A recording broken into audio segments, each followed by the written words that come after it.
छत्तीसगढ़ में इस साल 2025 में मानसून ने सभी को चौंकाते हुए मई महीने में एंट्री मार ली।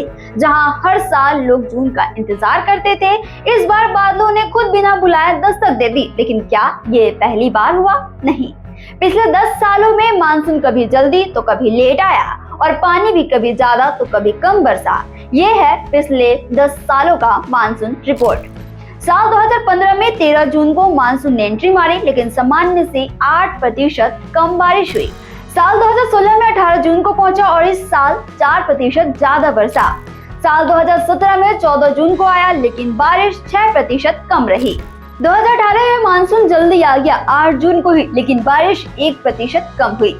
2019 में बड़ी राहत, 5 जून को ही आ गया, लेकिन 12% ज्यादा बारिश हुई। 2020 में 11 जून को मानसून पहुंचा, लेकिन बारिश भी अच्छी हुई और 9% ज्यादा। 2021 में 10 जून को आया, लेकिन बारिश 3% कम हुई। 2022 में मानसून टाइम पे आया 13 जून को और पानी भी खूब 13% ज्यादा। 2023 में थोड़ा लेट आया 23 जून को, लेकिन बारिश भी 7% कम रही। 2024 में मानसून 8 जून को पहुंच गया, लेकिन 8% ज्यादा बारिश हुई। हर साल बदलते इस मौसम के पैटर्न को देखकर एक बात तो साफ है, अब बारिश सिर्फ जून की मेहमान नहीं रही। इस खबर पर आपकी क्या राय है? कमेंट करके जरूर बताएं। छत्तीसगढ़ से जुड़े और अपडेट्स के लिए आप देखते रहें वयम छत्तीसगढ़।